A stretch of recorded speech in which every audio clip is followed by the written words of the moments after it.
तरह का thyroid reversible है? Yes, yes. Each and every type, Yes, each and every yes. stage. There is no need to take the medication for the rest of your life. These are potentially some of the most dangerous influencer videos on the internet. Why? Because they capitalize on one of our most deep-rooted cultural beliefs as Indians. If it is natural, it must be safe. And if it is a medicine, it must be harmful. By the end of this video, I wish to convince you how dangerous this path can be and how it can cost you your health and sometimes your life. Such myths are sending people to hospitals and sometimes to graves. Please watch this till the end and make sure to subscribe to our Brown Heart channel, where we as doctors bring you life-saving health information that is authentic, backed by science, and over 70 years of collective medical experience. No gimmicks, no hooks. Let me start with a real story. I recently took care of a patient who had been on thyroid medicine for a long time. She had hypothyroidism, and her treatment was stable. Then she watched an influencer video saying that thyroid medicine is often unnecessary, that the thyroid can be healed naturally, and that with the right remedies, many people can stop their thyroid pills. So she stopped. Not after discussing it with me or another doctor, not after checking labs, not after making a plan. She just simply stopped. And then she became sick. Very, very sick. Her thyroid levels dropped badly enough that she ended up being admitted to the hospital with complications of severe low thyroid function. This is exactly the kind of thing that makes doctors so frustrated. Not because we are against natural approaches, but because we are against reckless misinformation. Thyroid hormone replacement is not some cosmetic wellness product, for crying out loud. For many people with hypothyroidism, levothyroxine is replacing a hormone their body no longer makes adequately.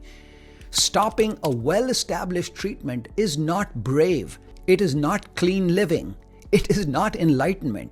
Sometimes it is simply dangerous. We need to challenge this very Indian idea that natural and scientific are opposites. They are not. Nature is not automatically kind, and modern medicine is not automatically toxic. Snake venom is natural. Arsenic is natural. Poisonous mushrooms are natural. Deadly infections are natural. Heart attacks can be natural. Untreated hypothyroidism, for example, is natural. So the real question is not, is it natural? The real question is, does it work? Has it been tested? Is it safe?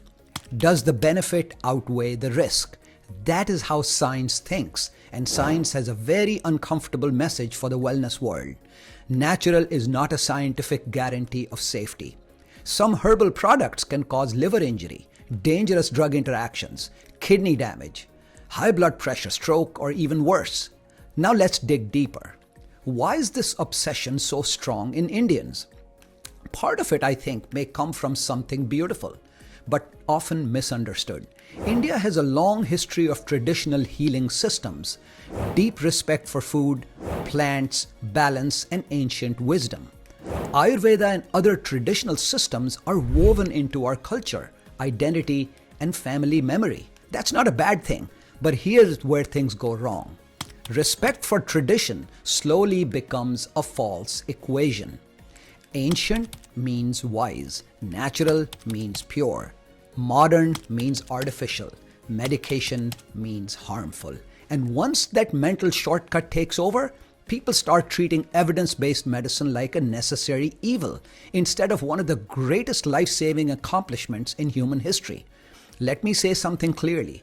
There are medicines that have been studied for decades across millions of patients in randomized trials, follow-up studies, registries, and real-world experience, including experience such as ours. Meanwhile, many natural remedies are being promoted online that are poorly understood, inconsistently manufactured, contaminated, underdosed, overdosed, or completely untested for the exact condition they're being advertised for. So let us name some names. Here are 5 examples of medicines that are truly life-saving or life-prolonging. First, levothyroxine for patients whose thyroid cannot produce enough hormone. This is not just symptom relief, it is hormone replacement that the body genuinely needs. Second, insulin for type 1 diabetes. Without insulin, people with type 1 diabetes do not survive. They just cannot survive. Third, beta blockers after a heart attack. These are not glamorous drugs, but they have saved countless lives in the right settings. Fourth, statins in people with established heart disease and after heart attacks. These drugs lower LDL cholesterol and help future heart attacks and strokes. Fifth, antiretroviral therapy, for example, for HIV and AIDS. HIV went from a devastating fatal illness to a chronic manageable condition, largely because of modern drug therapy. Now let us do the other side. Here are 5 natural herbs or products that can cause significant harm. Kava can cause serious liver injury. Comfrey can also damage the liver. Licorice root or muletti in excess can cause dangerous effects including irregular heartbeat, severe potassium problems, and high blood pressure. St. John's wort, for example, often used for depression, can interfere with many important medicines and quietly sabotage real treatment. And ephedra, something I often see in my practice people taking, has been linked to high blood pressure, heart attacks, strokes, seizures, and even death. So no, natural does not get a free pass. Now, to be fair, some of this confusion comes from a place that does make sense. When we talk about food, the phrase more natural often can have real value. An apple is usually better than apple-flavored candy. Dal and sabzi are usually better than ultra-processed packaged junk food. Whole foods often beat heavily processed foods. That part has clear merit. But then people make a huge jump, a logical mistake.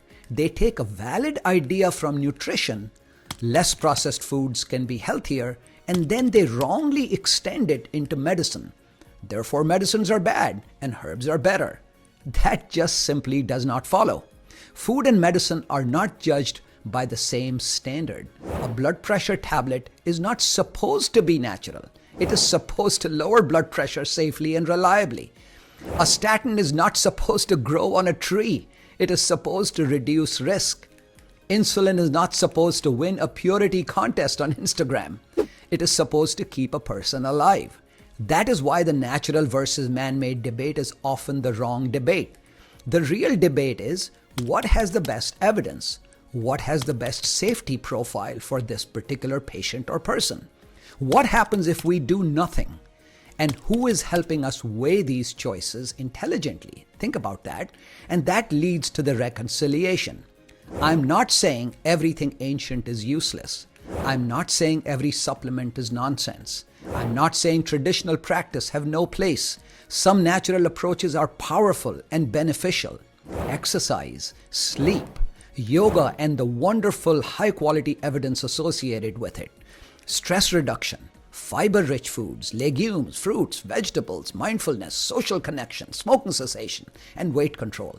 These natural foundations are some of the most evidence-based tools we have, and they're all natural.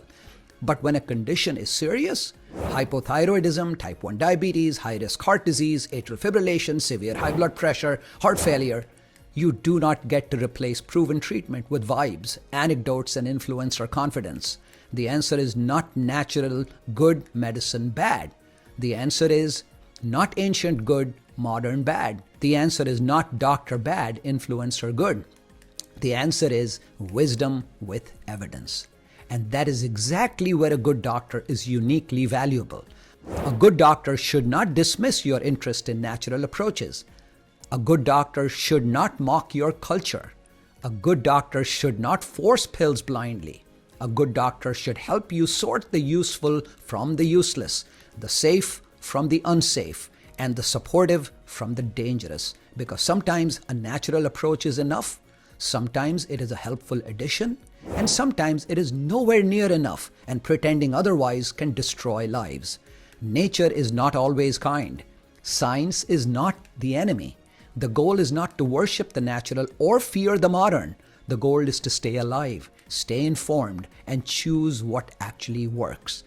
Do not let an influencer, a slogan, or a cultural bias make medical decisions that should be made with evidence and with your doctor.